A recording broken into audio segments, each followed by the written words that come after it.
See, we depend largely upon our history. We are shaped through education, through the influence of the parents, which are by no means always personal. They were prejudiced or they were influenced by historical ideas.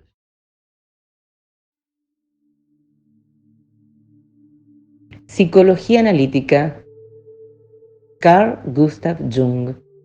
Biografía. El camino de la individuación es el sendero más importante que recorrerá el hombre. Fundador de la Escuela de Psicología Analítica.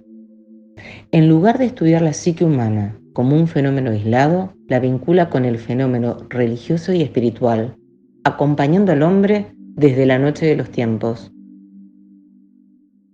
Muchos de los principios fundamentales de la psicología contemporánea han surgido gracias a él.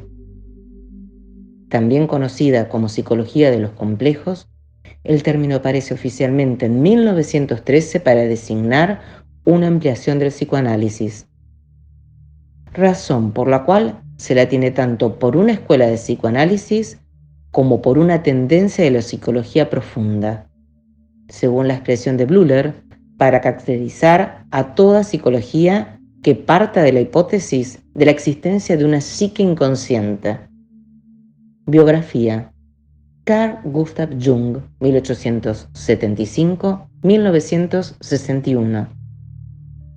Era un joven psiquiatra ya reconocido por la profesión cuando asumió la defensa de la obra de Freud, tanto en otros foros psiquiátricos como en su propia obra, iniciada en 1902. En 1905 fue nombrado profesor libre de psiquiatría y 2 años después conoció a Freud. Su estrecha colaboración se rompería en 1913 a instancias de Freud, para quien los desarrollos junguianos del psicoanálisis no representaban acordes con su propia teoría. Atrás quedaban los años en los que Jung fue el presidente de la Asociación Psicoanalítica Internacional desde su fundación en 1910 hasta el inicio de la Primera Guerra Mundial, una época en la que se constituye y alcanza una dimensión internacional, Europa y Estados Unidos. El movimiento psicoanalítico nacido en Viena alrededor de Freud a partir de 1900. En 1930 fue nombrado vicepresidente honorario de la Asociación Alemana de Psicoterapia y 3 años después fue profesor en la Escuela Politécnica de Zúrich hasta 1942. Dejó la enseñanza debido a su edad avanzada y por motivos de salud. Carl Gustav Jung murió a los 85 años en 1961. Dejando un gran legado para la psicología y la corriente psicoanalítica. En 1955 se le otorgó a Carl Gustav Jung un doctorado honorífico. Y en el mensaje de apreciación resumieron en 3 aspectos fundamentales las contribuciones de Jung. Primero, al ser descubridor de la totalidad y polaridad de la psique humana y su tendencia hacia la unidad. Segundo, al diagnosticar los síntomas críticos del hombre en la época de la ciencia y la tecnología. Tercero, al intérprete de los símbolos primales y del proceso de individuación de la humanidad. Relevancia de Carl Gustav Jung. Jung, como uno de los fundadores de la psicología humanista transpersonal, Jung como investigador cualitativo, la enfermedad como un proceso creativo y de transformación psíquica, su concepción del mal y de la dimensión oscura de la humanidad, visión de la religión y su aportación para sanar al cristianismo. Jung empieza su vida profesional en el centro psiquiátrico más importante del momento, la Clínica Universitaria Burgosly, dirigida a la sazón por Eugene Bleuler, creador de la noción de esquizofrenia y un facilitador del psicoanálisis durante esos años. En la clínica, Jung se familiariza con la psiquiatría del momento, tanto en su aspecto terapéutico como experimental e investigador. De esa dedicación saldrán la primera lectura psicoanalítica de las psicosis, el dispositivo experimental de test de asociación de palabras y la noción de complejo. Además, varios estudios de psicoanálisis infantil y criminología psicoanalítica. En 1919 Jung se sumerge en la mitología y en 1912 presenta su idea de inconsciente colectivo. Elabora una concepción energetista de la libido y en la clínica considerada más importante el conflicto actual que el infantil. Tales modificaciones no fueron consideradas pertinentes por el psicoanálisis de entonces, como tampoco lo serían ninguna de las presentadas por los distintos autores que jalonan esa historia de cismas que es el psicoanálisis. Después de más de un siglo de psicoanálisis y sobredosis de psicoterapias, todo es agua pasada. Hay muchas síntesis que articulan parcial o totalmente diferentes puntos de vista en psicoanálisis, psicología y psiquiatría, dando lugar a múltiples abordajes al sufrimiento. Teoría de la psicología analítica. La psicología analítica parte de la existencia de un inconsciente colectivo en la psique de cada individuo, de modo que la conciencia ligada al yo no solo ha de vérselas con los contenidos propios de lo inconsciente personal, los complejos, personalizados en los que Jung llama sombra, sino con todos los contenidos transpersonales que moran en nuestro interior, los arquetipos. La relación de este yo, un complejo entre los demás, pero dotado de conciencia, con lo inconsciente colectivo a lo largo de la bibliografía, constituye el proceso de individuación o autorrealización psíquica. En este proceso, entendido como una articulación de opuestos psíquicos que se presentan en forma de conflictos, compensaciones y complementariedades, consiste en la diferenciación consciente por parte del individuo de dos grandes sistemas de opuestos: individual-colectivo, consciente-inconsciente. Dentro de estos se incluyen externo-interno, antes-después, sí-no, o cualquiera de los opuestos que la conciencia establece para configurar una realidad desde lo real. Conceptos de la psicología analítica. Psique. Existe antes de la conciencia. Consiste en la conciencia, el inconsciente personal y el objetivo colectivo, inconsciente colectivo. La psique no es algo dentro del individuo, pero el individuo es algo que existe dentro de la psique. Consciente, bajo el control del ego. Inconsciente, no está bajo el control del ego, inaccesible al ego. Self, totalidad de la psique, y a la misma vez centro de la psique. Incluye lo consciente y lo inconsciente. Solo puede ser intuido a través de símbolos. Es la meta del proceso de individuación. La aproximación del self es algo que nunca termina. El proceso de individuación tiene la naturalidad del crecimiento y como tal sigue las fases de la vida desde la infancia a la senectud, con sus diversas características. En cada momento dominan distintos aspectos biológicos, sociales, arquetípicos, que van sacando a luz el carácter del individuo, su individualidad psíquica que Jung llama sí mismo, sujeto tanto de la conciencia como del inconsciente.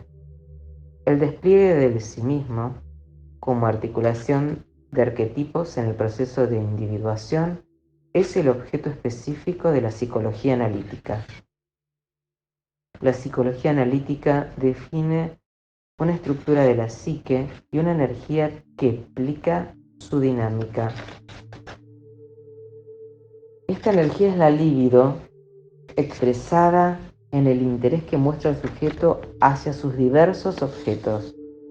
Conducida por ese interés, la conciencia se amplía y diferencia.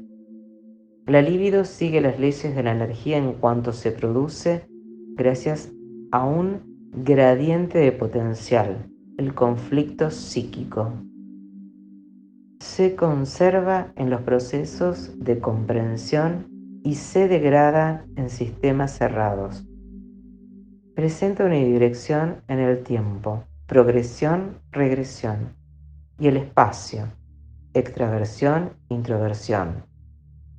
En cuanto a la estructura de la psique, en un primer momento Jung delimita los sistemas de la conciencia, lo inconsciente personal, que integra el preconsciente y lo inconsciente freudianos, e inconsciente colectivo. Más adelante la define según los arquetipos persona sombra, ánima animus y sí mismo. La dialéctica entre persona, el arquetipo de lo social, y sombra permite la diferenciación del yo, que en la dialéctica con su contraparte sexual, inconsciente, ánima en el varón, animus en la mujer, da fe del sí mismo. En contacto con lo real, a través del alma del mundo expresada en las sincronicidades, hace consciente el unus mundus, lo real. La constitución y diferenciación de esas figuras ocupa el proceso de individuación, cuya conciencia relativa es la meta del psicoanálisis. Un análisis consiste en procurar el diálogo entre consciente e inconsciente, un instrumento específico para llevar adelante ese diálogo es la imaginación activa, basada en la función trascendente que vincula consciente e inconsciente y permite la transformación psíquica. En otro método fundamental es la interpretación de los sueños, para la que Jung define un nivel objetivo y otro subjetivo. Recomienda el estudio de las series de sueños y elabora un concepto de símbolo onoírico coherente con la hipótesis del inconsciente colectivo. Con estas herramientas conceptuales, Jung va creando una psicología, aunque su interés no es tanto elaborar un sistema, cuanto ayudarse de una serie de conceptos e hipótesis para enfrentar las necesidades clínicas. Surge así su tipología en 1921, definiendo 4 funciones psíquicas en oposición: pensar, sentir, como actos judicativos, y sensación, intuición, como actos dados. Considera 4 tipos psicológicos ideales con una función dominante, con su opuesta infradesarrollada y las otras 2 actuando de auxiliares. Según sea la actitud dominante, extravertida o introvertida, los 4 tipos se doblan en 8, constituyendo así una caracterología aproximada que permite orientarse en la clínica y explicar muchos de los conflictos interpersonales y elecciones de objeto. En una primera formulación, la psicoterapia consiste en atender a los movimientos y transformaciones de la libido, siguiendo sus procesos de investidura en los diversos objetos. Estos objetos, imágenes en su inmediatez psíquica, pueden ser ocasionados a los diversos niveles de la psique. En el nivel de lo inconsciente personal forman parte de los complejos. En el de lo inconsciente colectivo, de los arquetipos. La investigación de los complejos remite a la historia personal, las expectativas vividas por el individuo. El estudio de los arquetipos remite, sin embargo, a la especie humana en su despliegue histórico. Estos dos niveles constituyen los aumentos de microscopio que la psicología analítica considera imprescindibles. La obra de Jung se constituye a lo largo de 60 años. Sus primeras publicaciones, las conferencias del Club Universitario Sophingia, datan de 1896 a 1899 y de 1902 es su tesis de licenciatura acerca de la psicología y patología de los llamados fenómenos ocultos. Puede verse una evolución y una complejidad creciente desde sus iniciales escritos psiquiátricos de la primera década del siglo XX a los últimos textos alquímicos a partir de 1944. Los libros fundamentales de este periplo son La psicología de la demencia precoz, 1907, Transformaciones y símbolos de la libido, 1912, Tipos psicológicos, 1921, Las relaciones entre el yo y lo inconsciente, 1928, Psicología y alquimia, 1944, La psicología de la transferencia, 1946, Aion, 1951, La interpretación de la naturaleza y la psique, 1952, obra que reúne los estudios de Jung sobre la sincronicidad y un largo artículo de Pauli, Mysterium Cognitions, 1955-1956, además de una multitud de artículos especializados.